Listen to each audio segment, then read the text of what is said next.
This is Rebel Tribe After Hours. This isn't an interview, so don't expect one. There's no agenda. We're just having a conversation. These after hours conversations look a little bit different depending on who's in the room.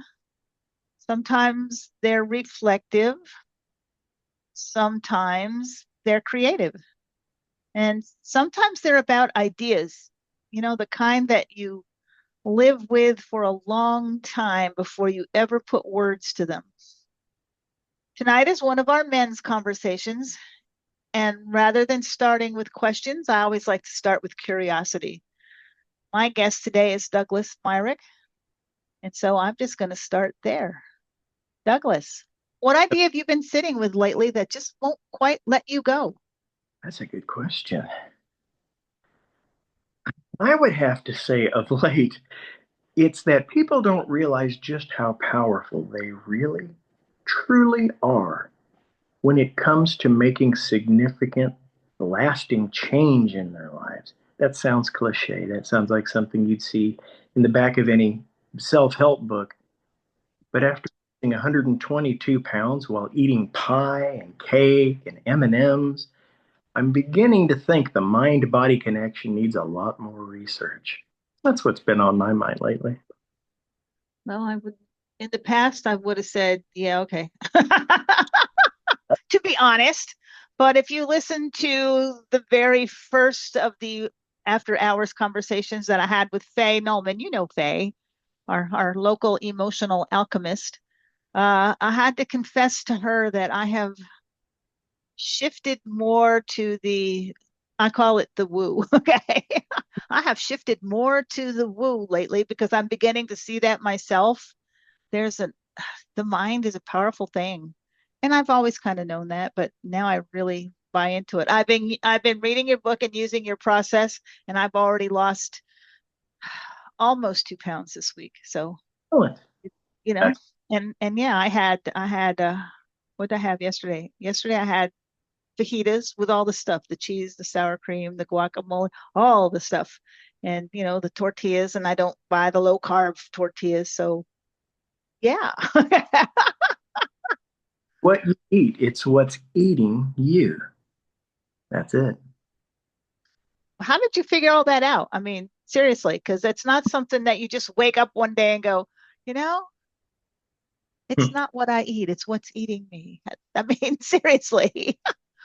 The way I figured it out was after years of helping other people using that funny little mind hack that we talked about before, where the sense of smell activates the emotion bucket of the mind long enough that you can slip positive transformational statements into it and it doesn't resist.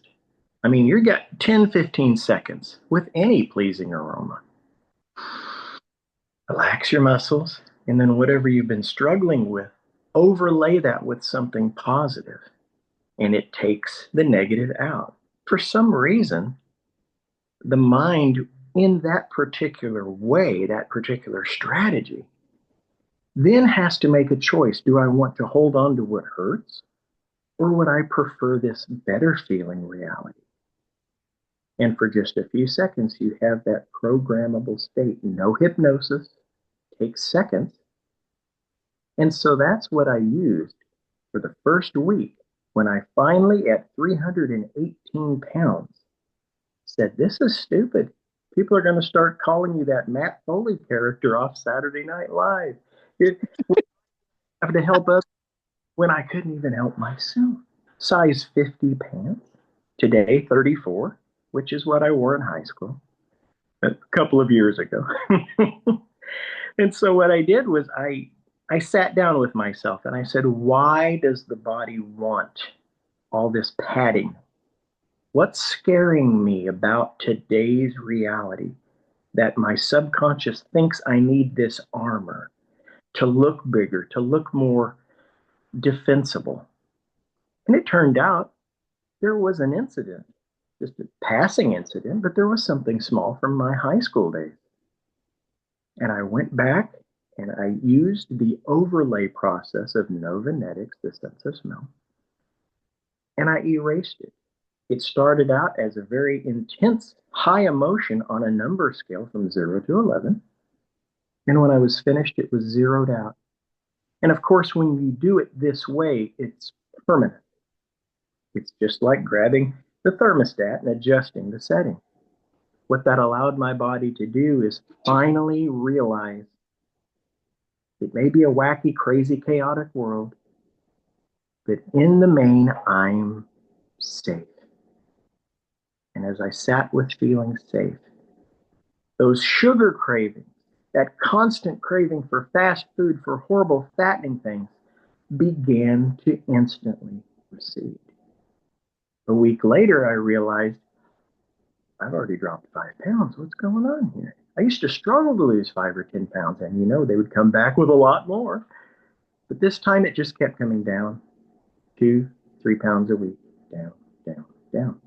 Pretty soon I look up and it's 122 pounds gone. And now it's been about 5 months since I hit that threshold. And it's just hovering right there. If I wanted to, I could drop more. I'm pretty comfortable where I am now. Now it's just time to share it with the world. So we're going to do that. Over the next couple of months, we're going to start doing some local presentations, maybe get them videotaped, get them on YouTube, get that message out there so somebody who's been struggling, well, she can start right away. Well, I do kind of understand the need to feel, let's just say the world is an interesting place right now. Okay. I can understand the need to be a little defensive and to maybe need the need for a little more feeling of safety. So I get that. Just in case you didn't realize, folks, being overweight is not going to make you safer. So might want, if you are struggling like I was for a while, and I say was because I don't think I'm going to struggle anymore. What's your scent? Apparently mine is rose oil. Okay. As we discussed, if you listened to the episode I did with Lana DeRue, then you will know that my thing is the rose oil. Not sure why that is, but that's what it is.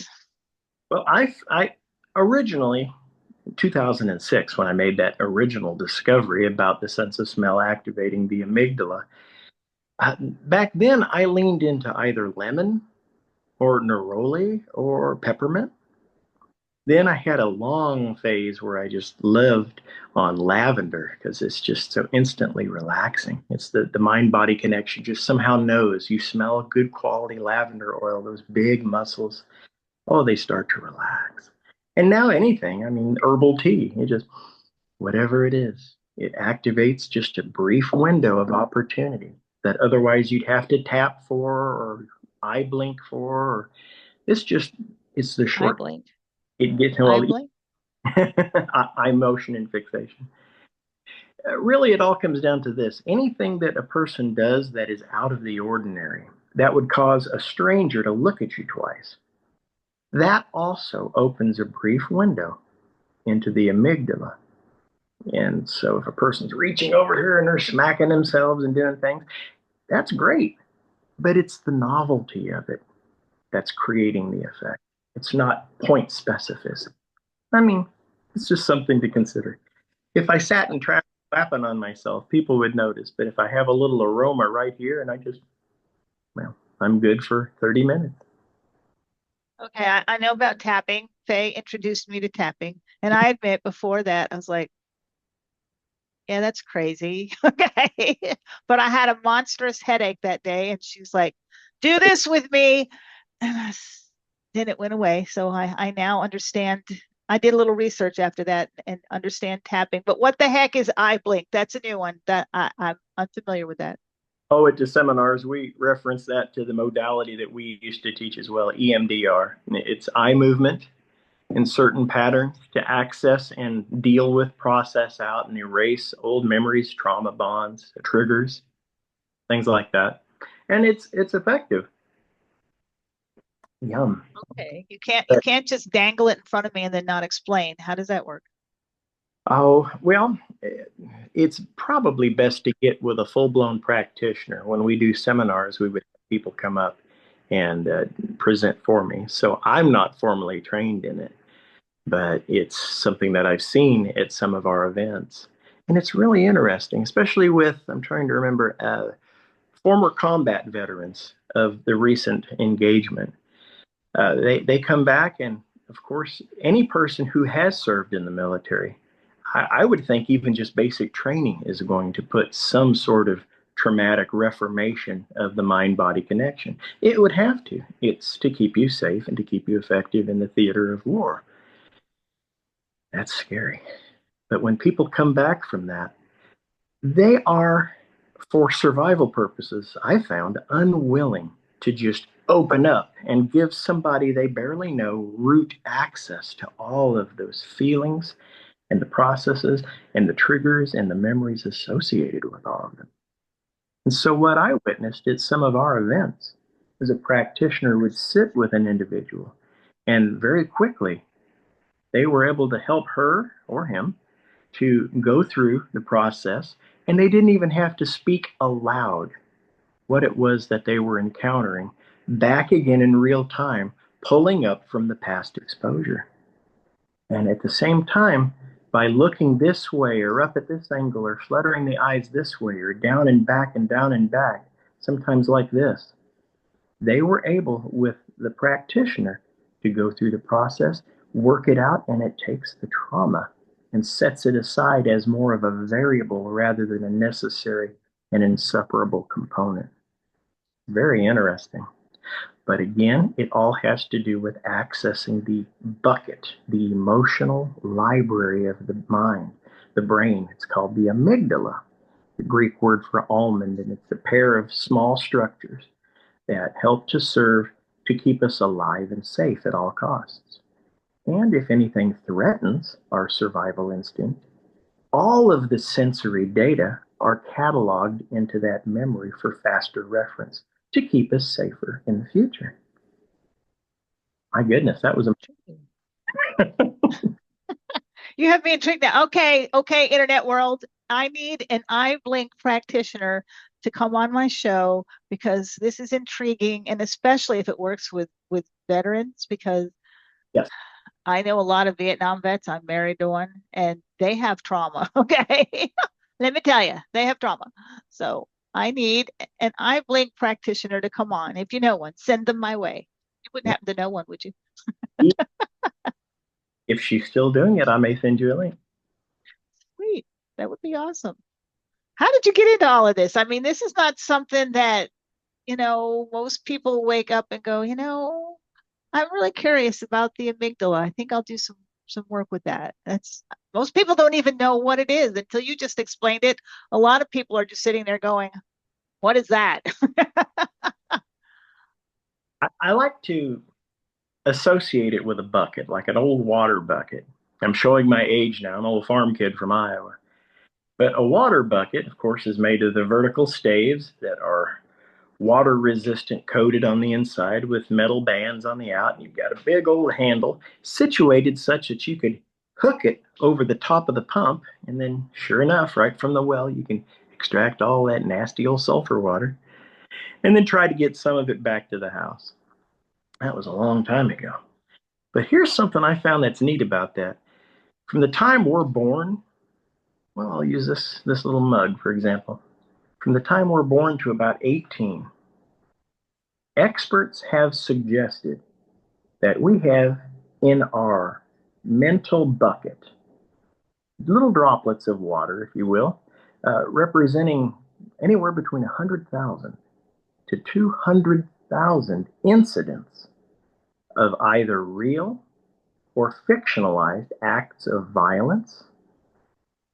And that can be anything from books, comic books, movies, television, schoolyards. It can be real life experiences, growing up in a traumatic situation. Maybe it's not a very healthy or a toxic sort of family. But by the time a person reaches adulthood, they carry around this water bucket filled with negative incidents time and time again. And I mean, if you look right here, you can see this is nowhere near as full as what that metaphor would be. But now you're 18 years old and they say, go get them, Tiger. Go off to college, go off to the military, go learn a trade, go do something. But you're dragging this with you. All of the trauma, all of the pain, all of the disappointment, all of the heartbreak, all of the times that we've been let down or we've let ourselves down, mistakes that we've made, and the pain and shame of the consequences. Now, in my water bucket, when I first started to look into this, I carried something that I put way down deep. When I was 8 years old, I was victimized by a caregiver in the worst way a little boy could be, if you can imagine. And that's something that I just never could talk about. And so by the time I went off to college, I had this big sloppy bucket with me. And just like everything else, if we're trying to win the race of life, we got to hold our bucket and take off running, competing with this person, with her. Look, she's got longer legs. Look, she's smarter than I am. And we try to pretend that everybody is equal, but of course we know that that's not entirely accurate. For example, I'm not the sharpest blade in the drawer, but I'm out here running the race of life in college against her and against her and against him. And all of these people have these mental advantages that I didn't have, preparations that I didn't have, but I had a bucket and it was full. And so if you can imagine, I'm swirling this around, it's just about to spill out. We're running as hard as we can because people told us you can win, you can achieve in life, just go. But what happens when your bucket starts to spill over? Oh, and now you have to stop the race of life and deal with the mess. And what if we're not equipped to deal with the mess? What if we don't have a therapist on speed dial, or we don't have access to medication or quality insurance, or even a group of friends that we can trust enough not to go off and gossip about us? And so many times, the people that need the most help have the fewest resources available to access. And so it was, not my first go around in college, but years later.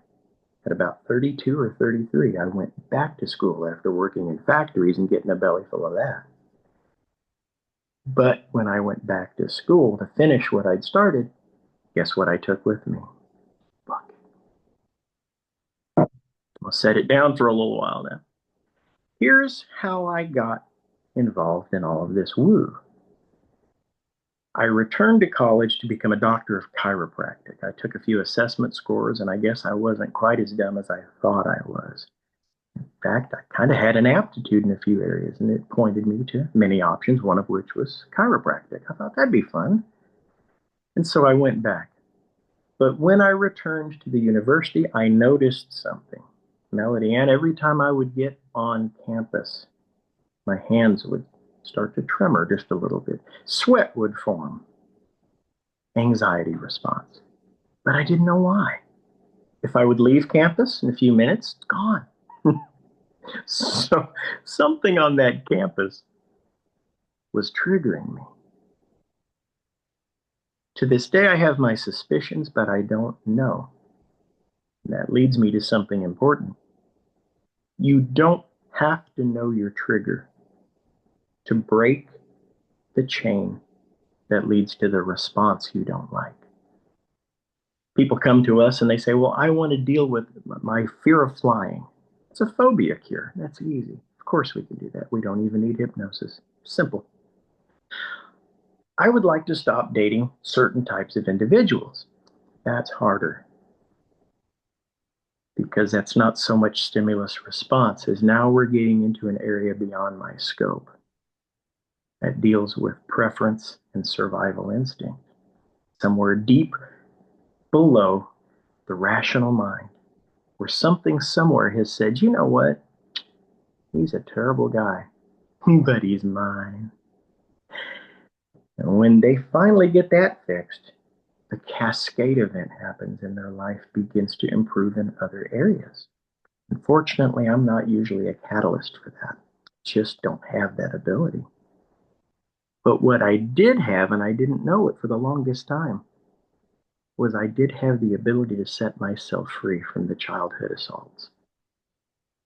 And by the time I'd gone back to college, I had spent thousands of dollars on costly weekend retreats where you would punch through karate boards and you would chant and you would yell and you would walk barefoot over crazy things, names that you know. And the effect would wear off in a few days. Nothing would switch, nothing would change. I went to traditional therapy. I went to the university's Department of Psychology and got referrals. Psychiatry and psychology, medication, behavioral therapy. I, for some reason, would get relief in minor areas, but I couldn't get lasting transformational change. In other words, within a day or two, I'd go back on campus. My hands would tremor, and sweat would form. And I thought, this is ridiculous. So finally, I'm sitting in class. I'd been 2 weeks into studying clinical hypnosis, taking classes, learning how to maybe help myself because all of the self-help books and the methods and the courses, I couldn't get past my own internal blockage. Something was obstructing my ability to change resistance, in other words. So that's what happened.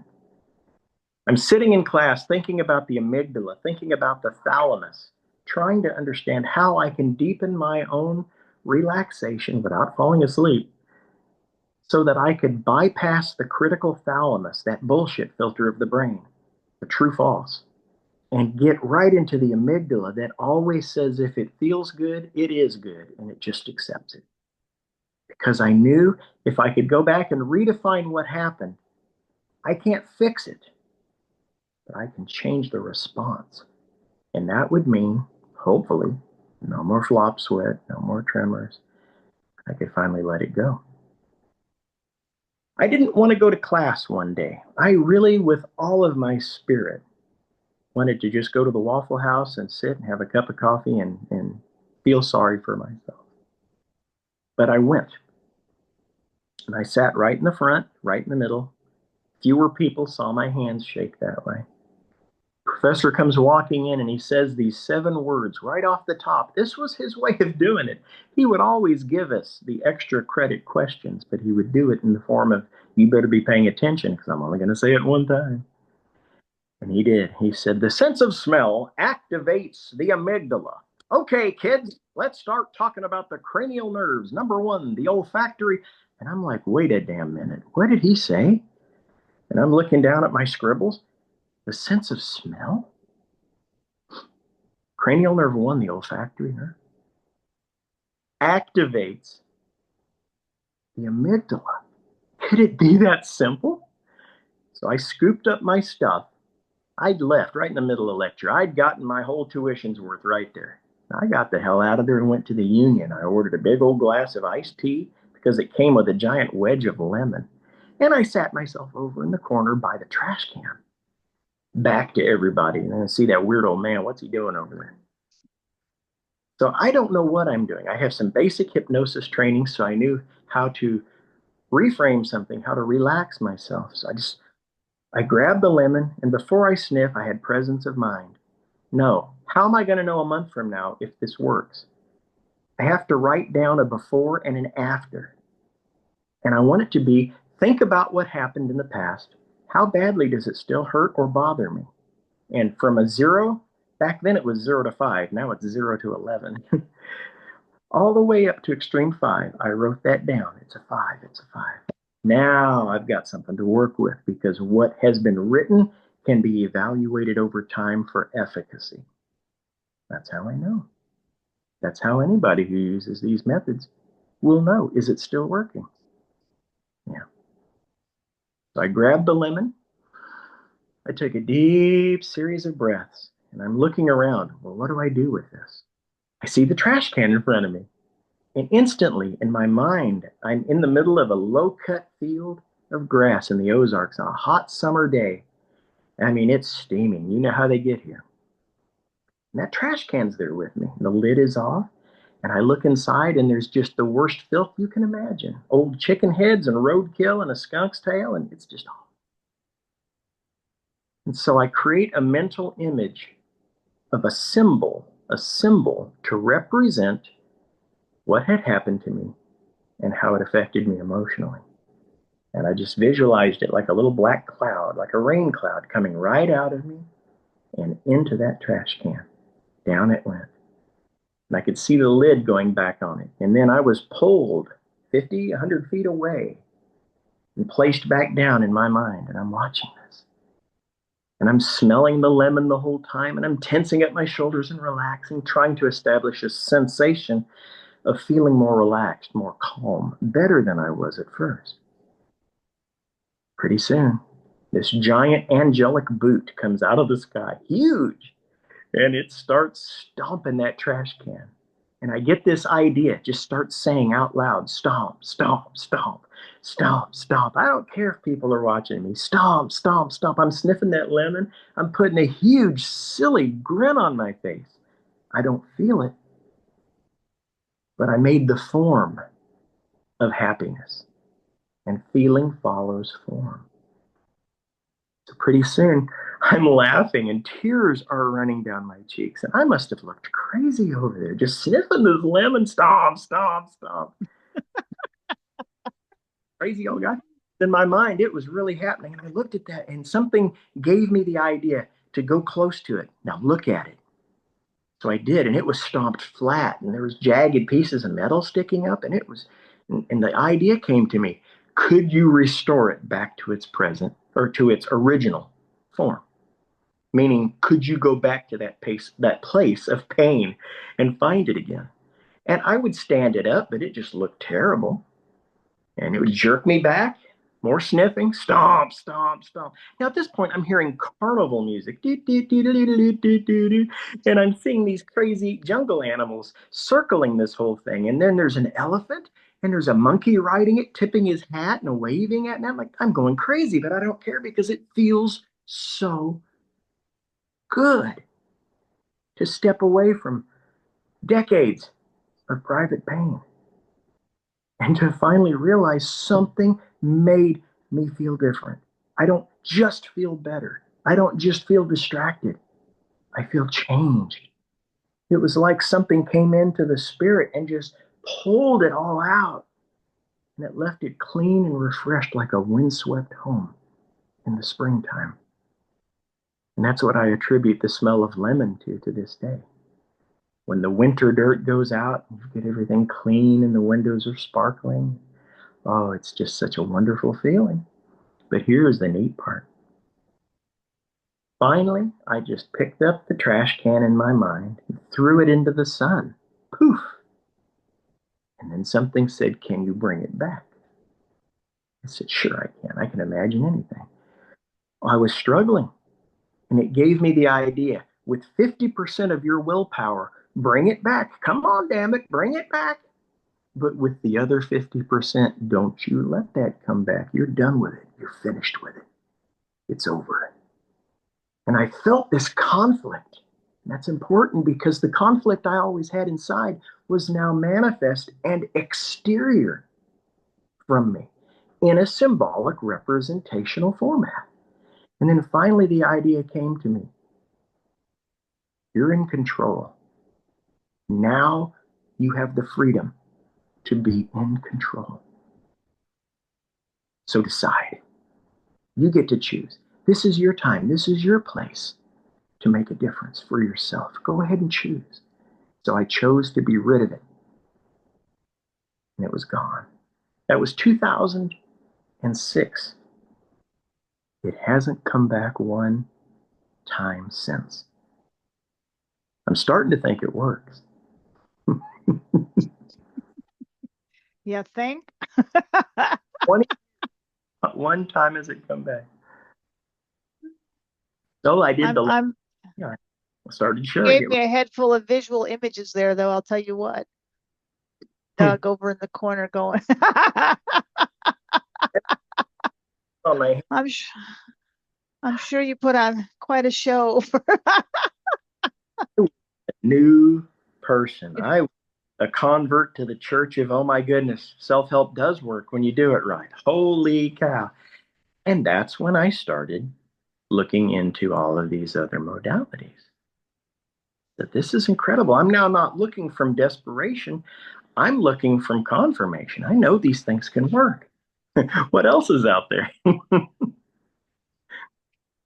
And what did that kind of, well, we know what it changed for you, but how did that kind of set you on the course you're on now? Because again, what's a good way to put this? Trying to think of a good way to put this. Okay. You Easy. don't meet very many men who are quite as woo as you. Okay. And Bunch I of good. mean that with all the love in my heart, Douglas, because you know I love you. Okay. Yeah, it Let's is. just be real. A lot of the men that I have worked with are entrepreneurs, are business people, are, well, there have been some C suite individuals affiliated with companies around here. And I get it. They ask me not to use them as a testimonial. They ask me not to mention things because in this day, there is a stigma attached to certain things. Now, I have close friends who are therapists, master's degree and doctoral degree bearing, and I will frequently refer people to them because I can find out rather quickly if I'm out in the weeds. And my scope and limitations are very real. I don't want somebody to misinterpret breaking a stimulus response chain as a therapeutic release and correction because it's not. But what I have found is once a person learns how to help themselves using these techniques, they become better candidates for traditional therapy and they get better results then. So I love to refer folks. Just can't help everybody. It's interesting, but I don't know. It's just like I said, there's it's just different. I love talking to you. My husband asked me yesterday, he's like, you were gone for 2 hours having coffee with Douglas. What did you got? And I said, well, we talked about the amygdala. And No, he's like, what? I said, we talked about the amygdala and how it's the, the this, and we talked about Jungian psych, and he's like, huh? It's like, is that what you normally talk about when you have coffee with people? I said, no, just Douglas. Okay.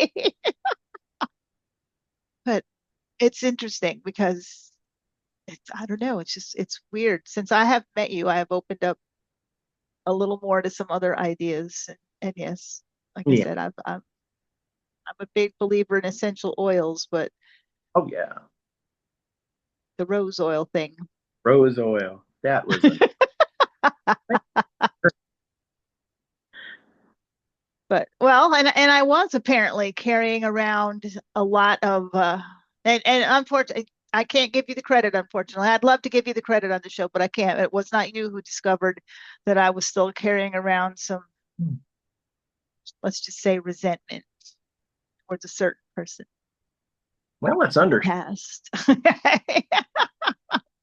It And doesn't say that anywhere that we absolutely must completely forgive in order to get some benefit out of our healing practices. I mean, these things come with the. In fact, that's, I think, in one of the exercises in the book is a phrase something like, I don't have to forgive at this time, but later I just might. I like that. Because when we give ourselves permission to go at a slower pace, it takes all the demands off of us, allows our creativity and our receptivity to step forward. The person we've been protecting all this time finally gets to shine. I see that so many times, and I just tell them all, I said, you are so beautiful. You don't see it yet, but boy, you're going to. And when you do, others are going to notice too. I will tell you that I have gotten from you.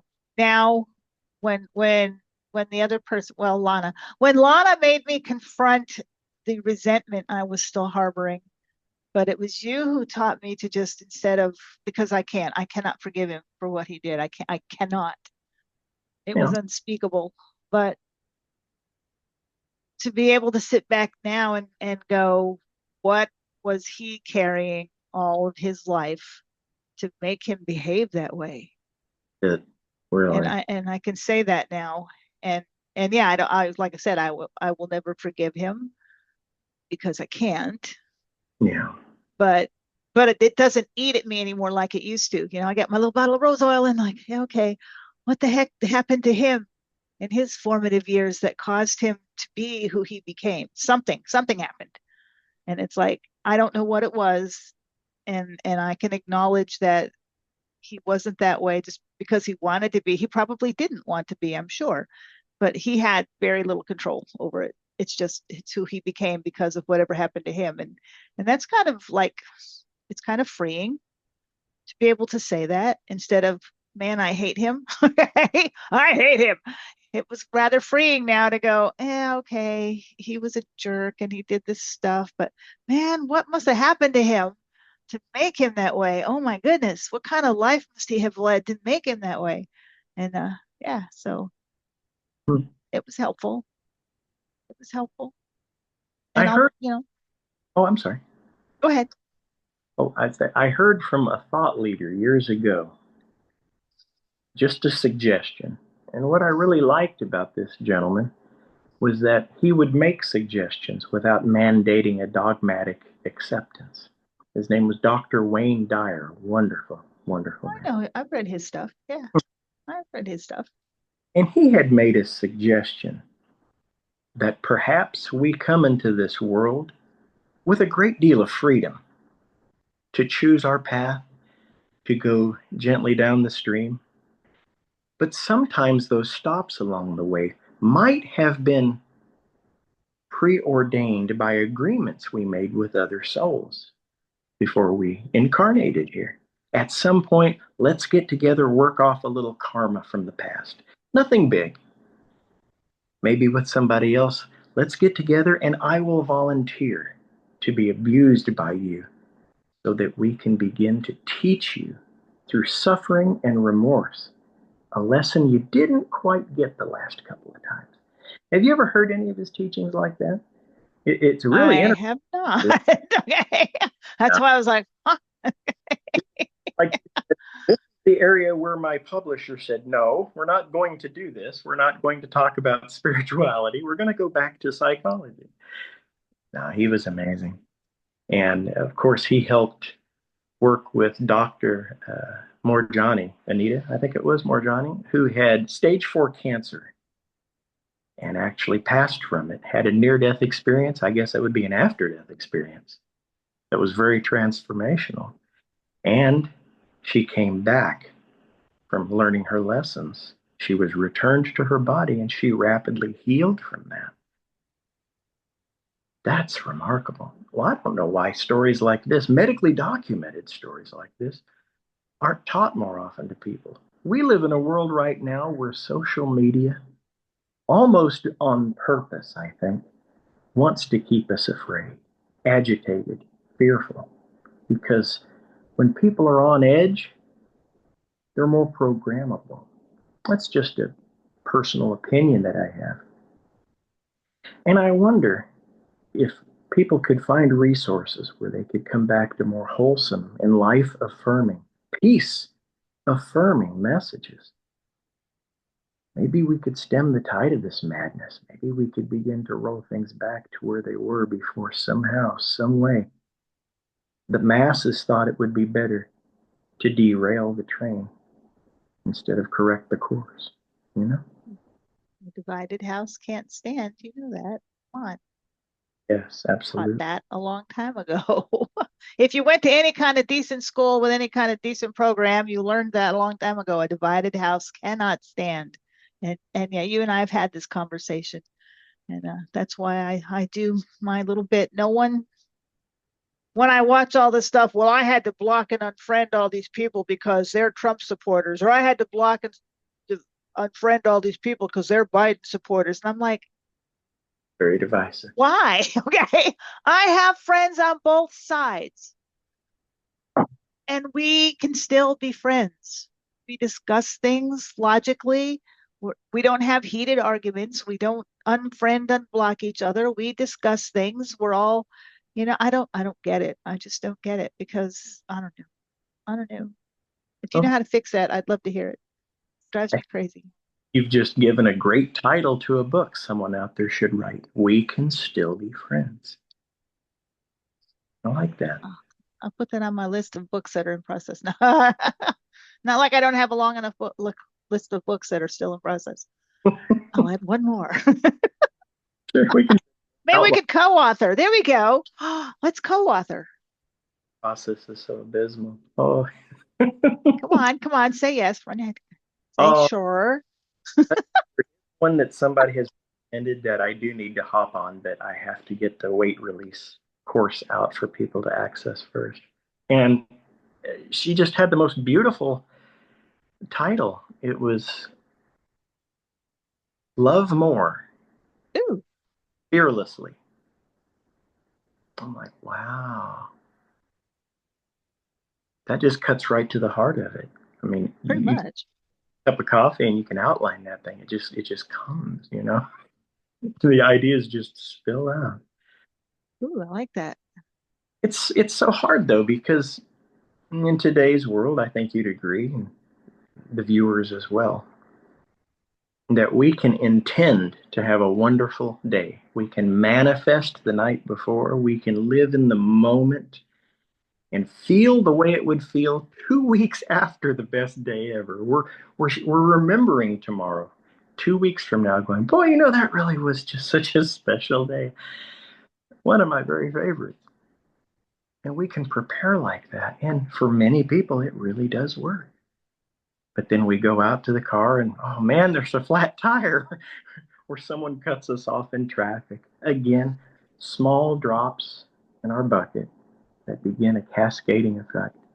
And I think what would be nice is if we approached a self help modality where you could just selectively dump out your bucket until it got down here to a more manageable level. Now I'm running through life, trying to win the race of life, finally coming to the conclusion that none of us get out of here alive. I don't need to beat her. I don't need to be important. I don't need to be somebody that gets ahead of the other individual. I don't need to stand atop and look down upon because that's a very brief victory, if one could even call it that. Instead, why don't I empty out my bucket so now I can run even faster? And I can turn back and I can tell the others, there's a log in the way. Be sure and look for that. Don't trip on it. Or there's a hole that broke out through the ground over here. Move over to the other lane. Run on my experience so that we all get there safe and sound. Whenever and wherever fate calls us to finally arrive. And so it seems to me, I didn't tell you this yesterday, how I wanted to.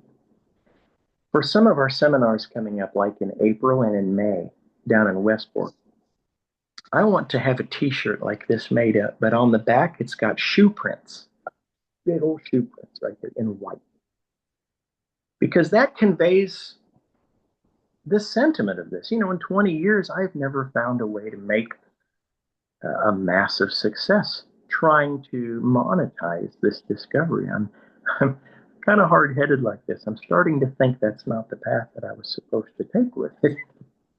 So instead, I'm taking the model servant approach with these teachings from now on. I don't lead anybody, I'm not qualified. I'll disappoint you. But if I can sit down next to you and help you to feel comfortable and confident enough to finally metaphorically take a look over that fence, see what there is for you, and maybe make a good, safe, effective, and reasonable plan for your future. To help you see better, you go ahead and stand on my back, and I'll lift you up. And when it's time for you to go, you know where to go. You can see your path laid out before you. You open the fence, and off you go. And the next person comes along.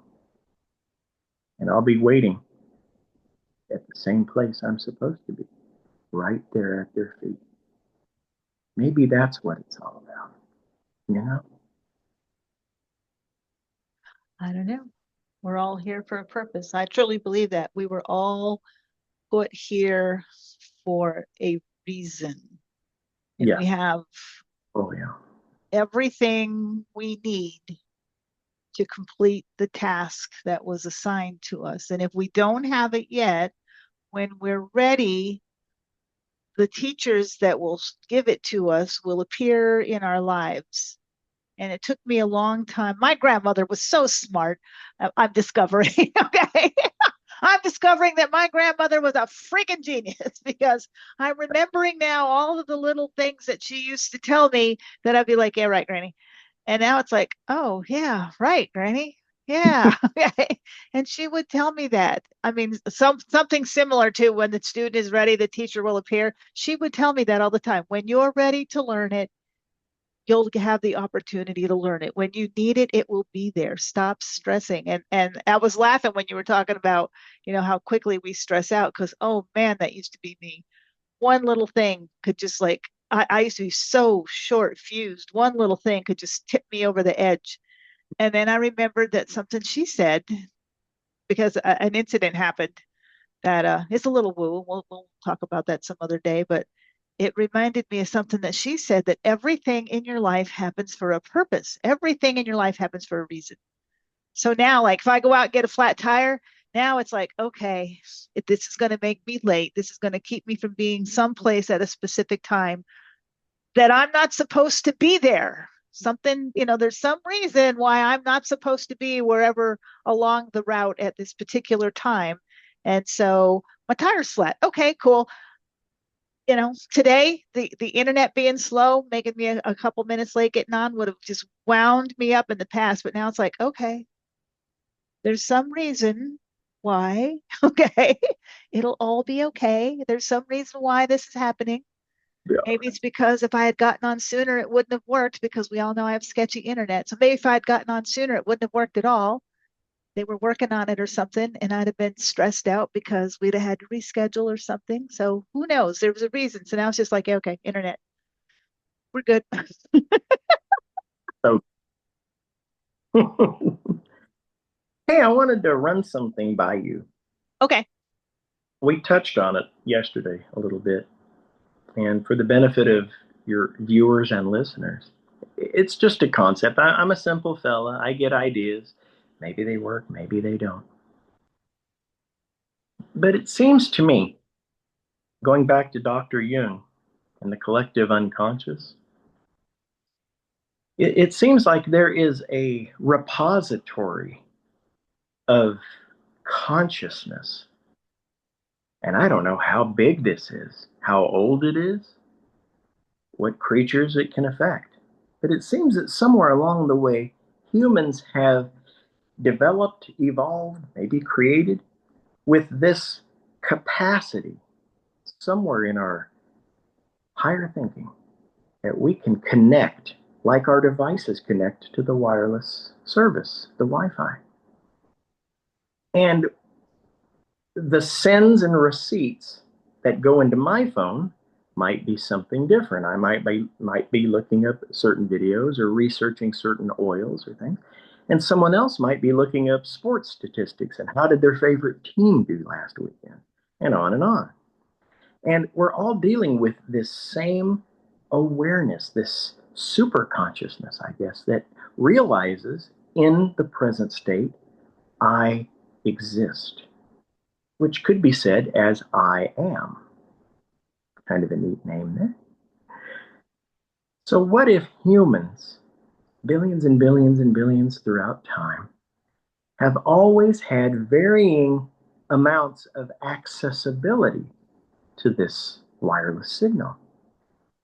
It seems to me that if you just have one consciousness, a cloud, a bank of pure potentiality that only takes on material form or even personality when it is received into a body that has had childhood experiences, adult experiences, workplace experiences, relationship experiences. All of these things create filters and biases through which the send receive process of this wireless intelligence takes form and shape.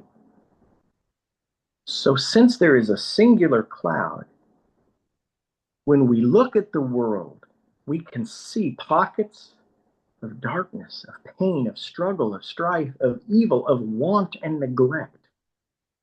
What if conscious beings could fill themselves with peace, with love, with the emotion of safety, of security, of provision and abundance, safety, of health, of empowerment, geopolitically, and send that back through that communication thread into the cloud?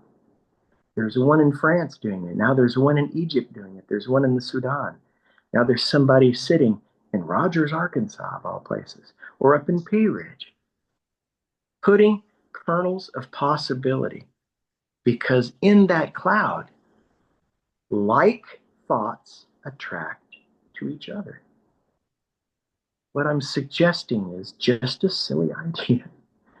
But gosh, what if it worked?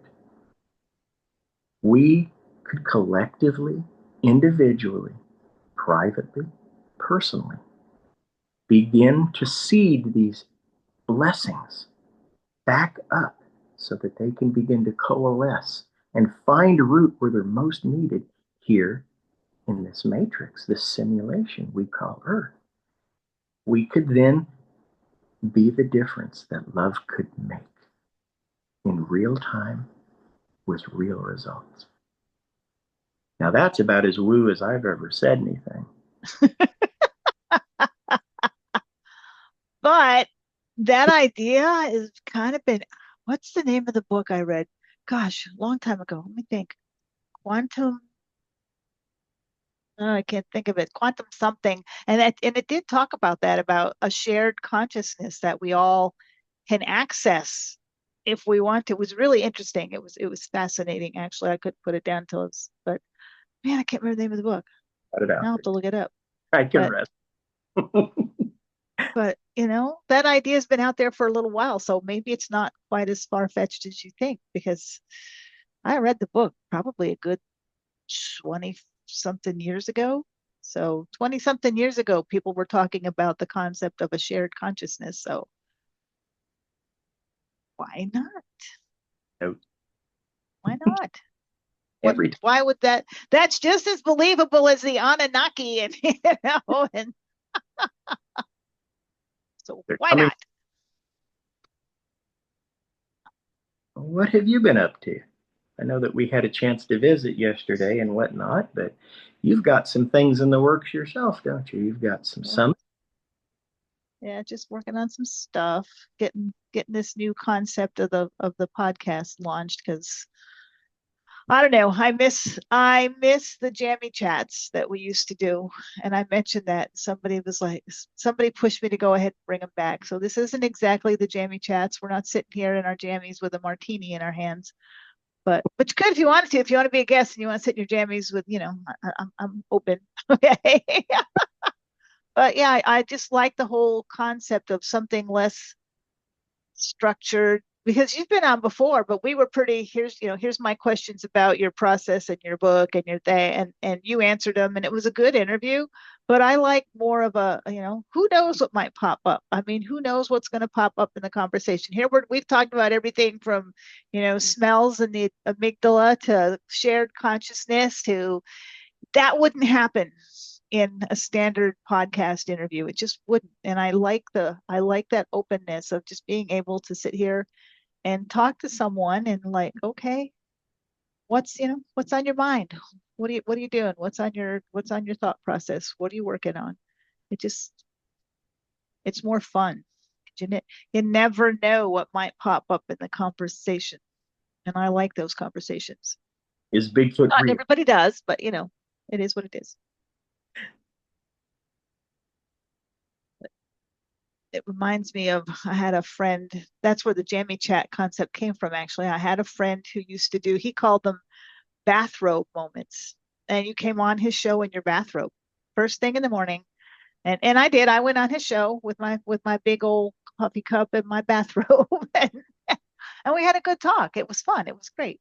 But that's where the whole Jammy chat process came from because his was the same way. His was like very open Yeah, ended. We talked about everything from where I got the mug that said "She who must be obeyed" on my coffee cup, and went from there to the Walmart Foundation. So imagine that conversation.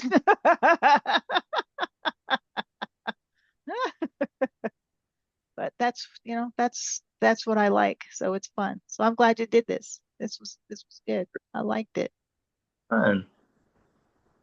and you We're never talking know. What a was lot of. that? Oh, we're broaching subjects. A lot of people around here would kind of look funny at us for that. What are you talking about? Well, that's the beauty of the internet. Okay, there are people that are going to get out there and go shared consciousness. I read about that. That's a thing. Uh-huh. But the thing is, there's a little bit of a nugget in every one of these that somebody can grab onto. Somebody's going to watch this, and they may not be into the shared consciousness thing, or they may not be, but they're going to think essential oils can help me, and then maybe they'll go do some research on the value of them. I mean, I used to laugh at them. It's like, yeah, oils, big deal. Now I have a cupboard full because I've done somebody said something that intrigued me. I did the research. It's like, oh, Everything. there's Bergamot. actually something to this. Okay. So now I have them. Somebody's going to listen to you and go, I can let go of all of maybe I don't want to go back Oh, and find the trigger. Maybe I don't want to relive that. And so I just carry it around with me. And now here's this guy telling me I don't have to. don't I have can to. drop it without going back and reliving all that. If you know the Maybe. bad, you can just process on that end of it. Well, it's like not this time of year, but in the summertime, this big, beautiful tree over the fence out here, it just seems to have how many thousands of leaves. And I was sitting out here with a cup of coffee, and I said, that's exactly what it is. When I set myself free, not even knowing what I was doing, clear back in 2006, it was like I reached up and just magically grabbed the right leaf. But then I said, no, no, that really wasn't it. I found the branch that had a lot of leaves on it, but this one particular branch, it was unmistakable. So I just simply removed the branch. And then I saved myself a lot of time. I don't have to know exactly which leaf to pluck. I just used my feeling, my senses, and identify what are the pain labels? What are the feeling words? How can I compartmentalize these and give them form? Is it shame? Is it guilt? Is it. And then finally, once I have the feeling identified, you can process this forward or backward. You can break the link here and break the link here, but it all collapses. I got to think. I was thinking of something here. I look over and I see my oils. Do we have a few minutes? I'll run you through Oh, a sure. process. Yeah. Like I said, Yours I never cut anybody off. This is after hours. We just talk. Um, up and The be right one, back. the last episode I did with Coach T and Tiffany was an hour and 33 minutes long. So it is what it is. People know. I'm not one of those 15-minute. Commercial. Okay, the census no. Yes. What do you use? We never use this one. I have one I hardly ever use. It's still beautiful. Look at the label. It's picked it up here local somewhere, but it's wintergreen. Oh, At love one of wintergreen oil. oh yeah. Once I set myself free, basically, I started doing these radical, crazy seminars. I would buy pizza because that's how you get an audience of college students, as you feed them. And I would bring them in, and I'd say, "Show of hands, who hates taking tests in math, algebra, calculus, whatever it is?" Hands would come up, and I'd say, "You kind of know the material, but why do you have such anxiety about the test?"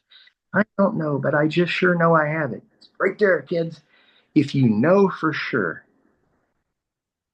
what that pain point is, and we can break your body's ability to biochemically generate that anxiety response. It's just no longer there. And it only happens through the permission of the amygdaloidal process, which we can access using anything. At one of the seminars, an old boy stood up and he was kind of gruff and going to show us a thing or two. My contemporary, Dr. Gary Whitney, and I were putting on this presentation. And the old boy said, "Well, I'm going to use my work boot. Let's see if it works." It did work. He said, "I have to catch, damn it all." You know, a real rough fella. I just can't find that hurt anymore. Well, all right, go forth and sin no more, my son. Maybe I like that, the rose oil. We've got some Yeah, winter. The neat thing about our teachings or other teachings similar to it is that, yes, you can take away the pain of even the worst things, or if not completely remove it, you can weaken it enough that you can contend with it. Sometimes in the grieving process, people don't want to be free. They don't want to be numb from that feeling of loss. I get that. It's part of the grieving process, probably out of my scope. But I can give them some coping comfort, some level of comfort, so that the day to day, no, not so much of a hassle as they go through the appropriate grieving process. I have to think that's fair enough. I don't want to interrupt you. But yeah, I don't know. I've always questioned the mm, need, I guess, of yeah, I've worked in the nonprofit sector in different areas for a long time, and I've seen a lot of people carrying trauma, a lot of deep-rooted trauma. And in some point, yes, you have to you have to learn to deal with it, but I don't know that you need to go all the way back and like, you know, I don't and relive it and just I don't know that that does oh, it's any traumatizing. good. I Why? mean, if you can just learn to deal with it, like you said, if you can learn to not let it impact your life. I mean, I keep thinking, do you remember that?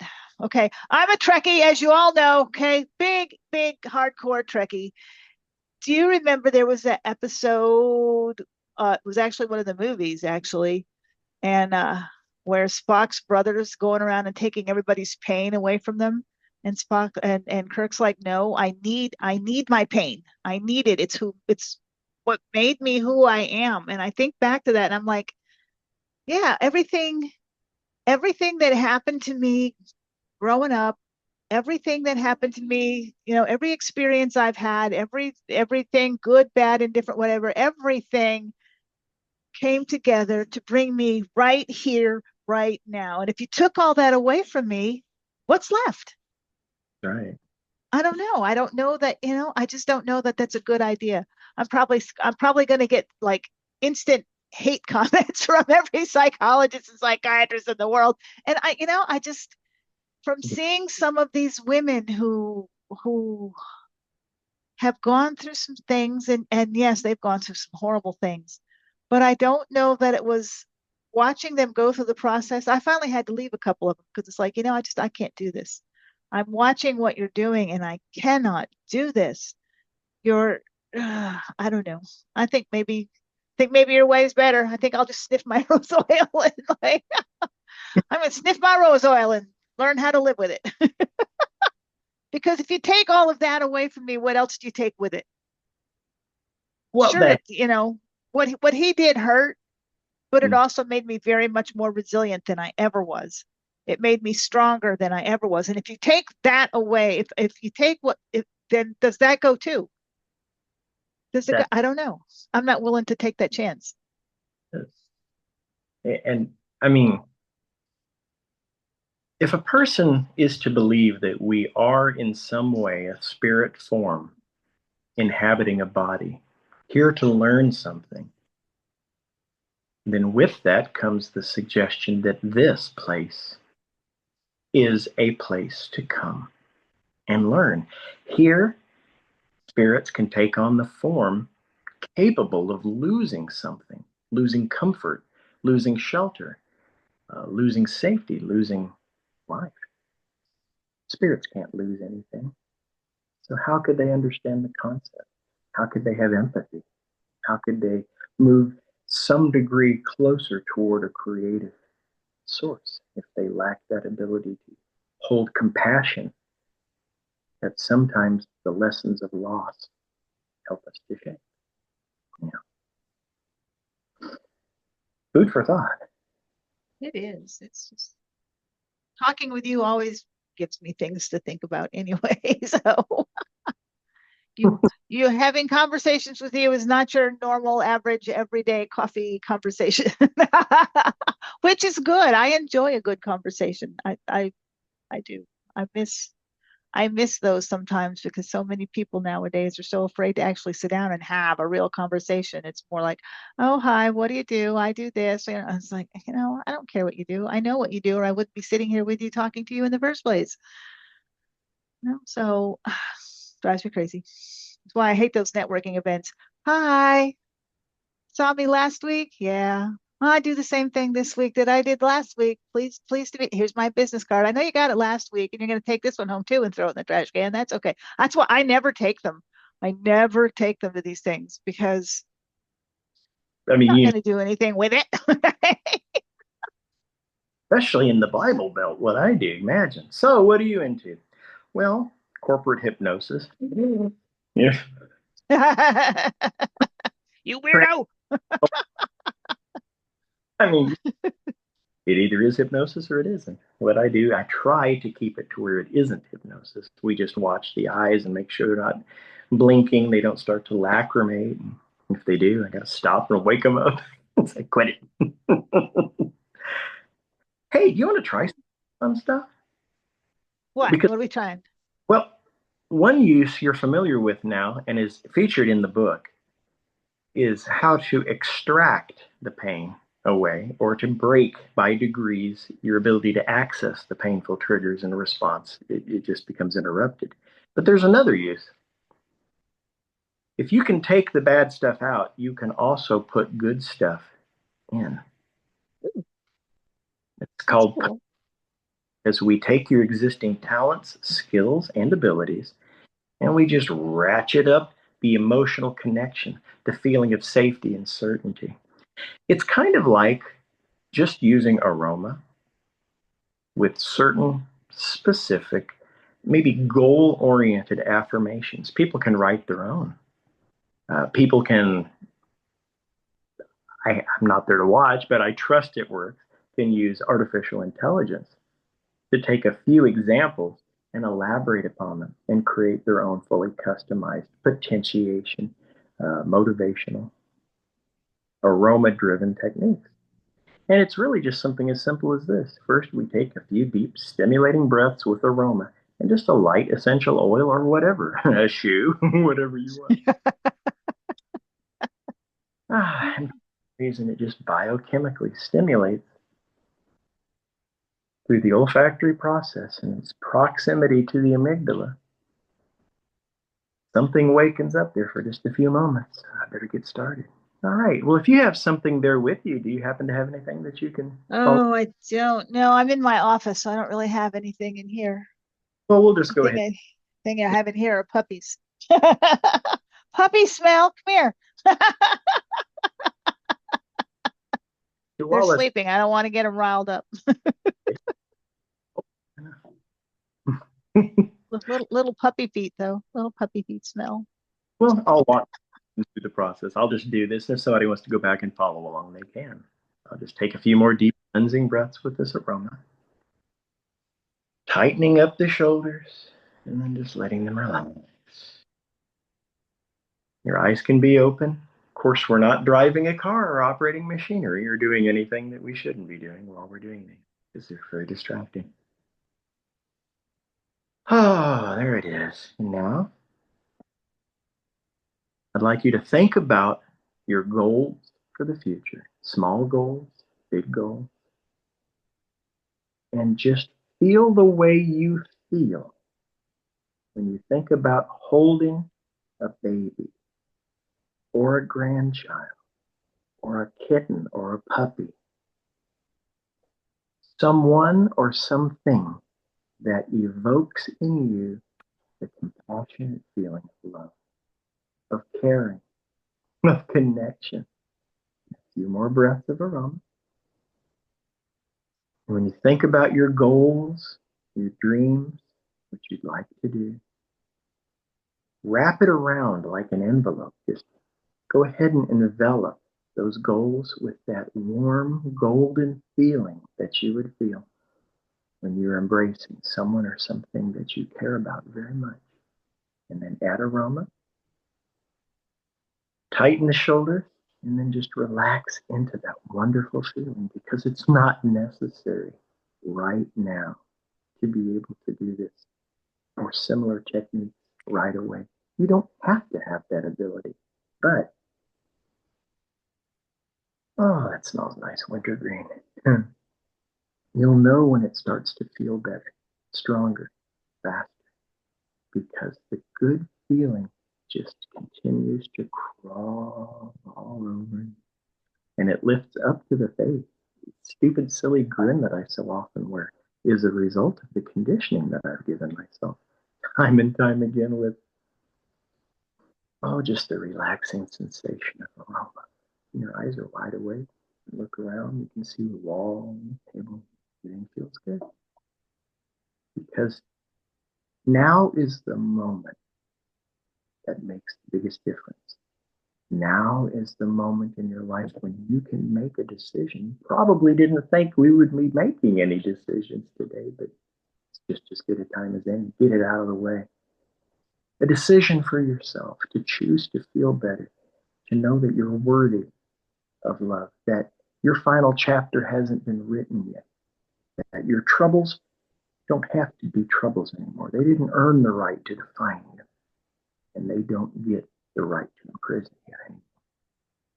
Because you can choose to feel better anytime, to just relax, to stretch those big, powerful muscles.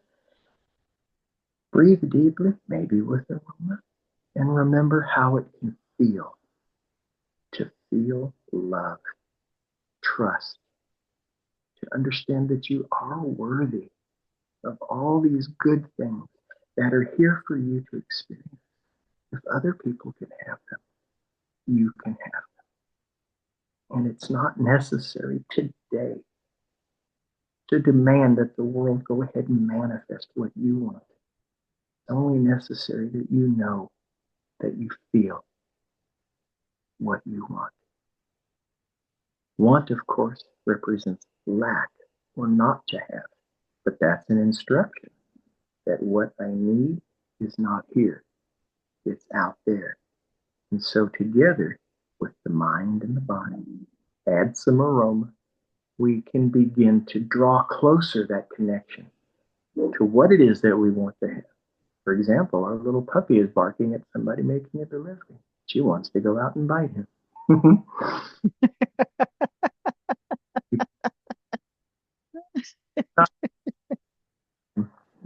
To blame ourselves or to feel guilt or shame about the lessons that we've learned, even if we took a major role and participated in that. We don't have to choose to let go more and more, but we just might. And when we make that decision, we get to be in control. So many people don't understand that they are in control in some degree, in some area of these challenges. And even if it's something great, maybe it's something that you're skilled with, you're naturally good at making connections with people or listening to a friend who's in need. Maybe you have always had the ability to write or to communicate. Maybe you're skilled in computer programming or marketing or sales. Whatever those skills are, wrap those skills and the certainty that you have with the feeling of being in a loving state. Here's the secret to that. And it's so important. I want to lock it in with aroma. When we lead our lives with love, we will love the lives that we lead. It's powerful because it's simple and it's self evident. How to make a good day better? Add a little love. How to make a challenge a little lighter, a little more surpassable? That's even word. Add a little love. And maybe it's as simple as loving the obstacle because it's here to teach us something. And expanded over eternity as a living, growing spirit. Every lesson, good or painful, is all here for our development. And who knows, in 20,000 years, will you even remember that horrible coworker or the sale that didn't go through or that, that blasted flat tire? I don't know if you'll remember it, but right now you can remember that you're in control, that you can choose to feel better now. You can choose to say when. You can choose to say, I get to decide if, when, how, where, how much I can begin to forgive. And maybe I won't forgive at all, but it's my choice. It's my choice. And I have found that when we give ourselves permission to slowly, piecemeal, gradually forgive or accept ourselves and others, it begins to work better and better for us each time. What do I mean by it? Life, the flow of life. What was it Dr. Wayne Dyer said? It was precious. He recited, row, row, row your boat. And I can't do it service. I wouldn't even try. It was his material. I'm sure it's out there on YouTube somewhere. But at the end of the day, it's really just about letting go of that fearful cling that says, no, I'm the one that's going to hurt. I'm the one that's going to suffer. I don't want to let go of trying to be in control of every step of the process. What if it goes wrong? What if it doesn't work? And he reminds us we came into this world with nothing. We leave only with the experiences and the love that we learned, shared, and gained. But you have to live. Let go and trust the process. And life begins to unfold in due time. And it feels wonderful. That's not deep. Let's lock that in with some more aroma. Life begins to unfold. Purpose will rise to meet us. People will come. The ones that we need, the ones that we want, the ones that we can serve, the ones who might help us to guide us. And who knows what kind of funny role we've all agreed to play in this wonderful simulation that we were graciously gifted. What a gift. So with a little aroma, I'm safe.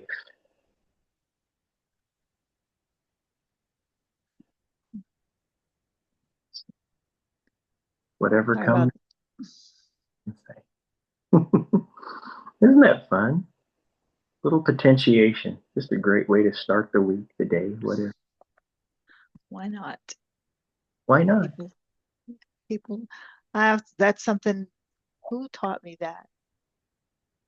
One of my, not so much maybe an affirmation, but like a thought every day is when you get up, you look at yourself in the mirror and you just like, why the hell not? Okay. I can do whatever. Why the hell not? Okay. I want to do this. Why the hell not?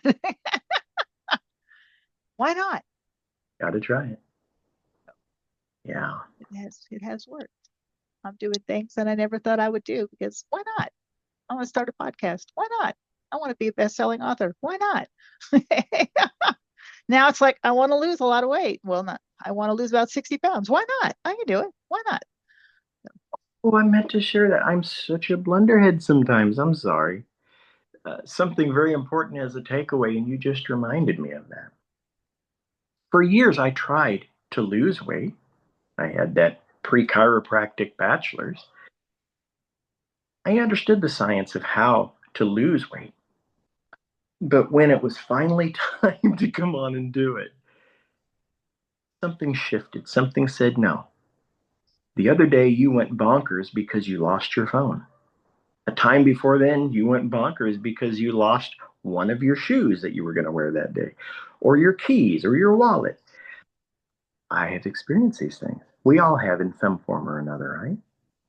When we lose something, we give our subconscious mind the command, help us to go get it back. And every time I tried to lose weight, my subconscious said, oh, I'll help you find that here. And 24/7, I was hungry for fast food, for candy, for pie, for things I eat now, and the weight stays off. But the subconscious mind was helping me find what I lost. So instead, I replaced that term with release. If I were to play that old game with you where I throw you a hot baked potato and you catch it for some reason, you're going to release that pretty quickly. If I throw you a bundle of hundreds, you're going to slow that release down a little, maybe. Take a look. What in the world is this? Just a little. Just a little. When I finally released the emotional hold that kept me seeking obesity, seeking calories, seeking body fat, when I flipped the switch inside at the fundamental identity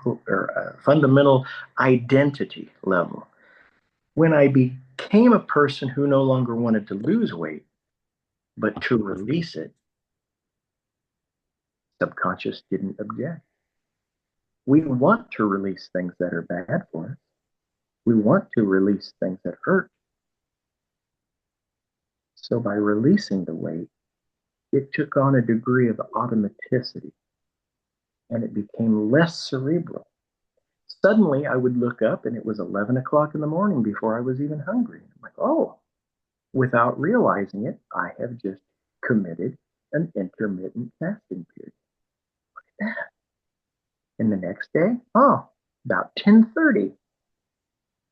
Third day, I thought, no, I'd better start eating a breakfast. You know what they used to teach us? 3 meals a day, hearty breakfast, start the day. Well, it was noon. I'm like, this is crazy. And then I realized, no, it's not crazy. This is the way the body wants to function. I don't have to constantly go and seek all these calories in order to flood my blood sugar levels and feel numb, anesthetizing myself to this low hum of constant psychological pain because that's gone now. And the body responds. Isn't that so interesting about the body? When we give it permission to heal in a way that doesn't threaten it or make it feel scared, oh, it just does it. This summer, we went on vacation, 9 days up to Lake Michigan, stopping everywhere along the way, Buc-ee's, you name it.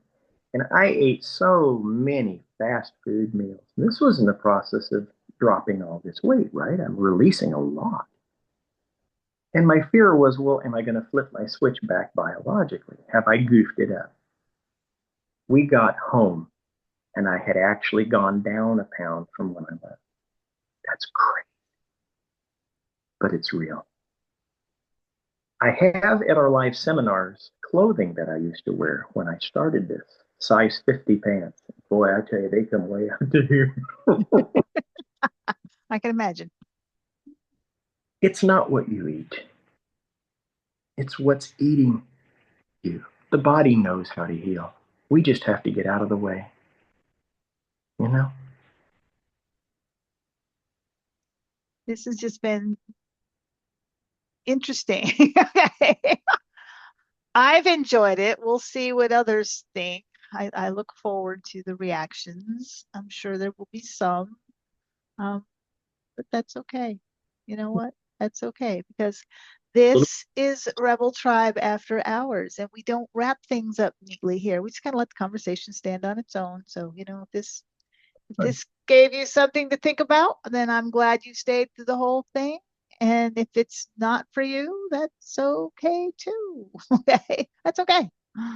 So Find your path. thanks for spending a little time after hours with us. My little dudes are pawing at my feet now because we have talked for a while.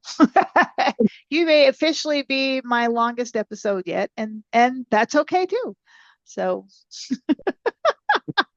but I got to go let them out. They'll be a nuisance if I don't. They'll be up in my lap next, and that's very disturbing because Always it's thank you so much.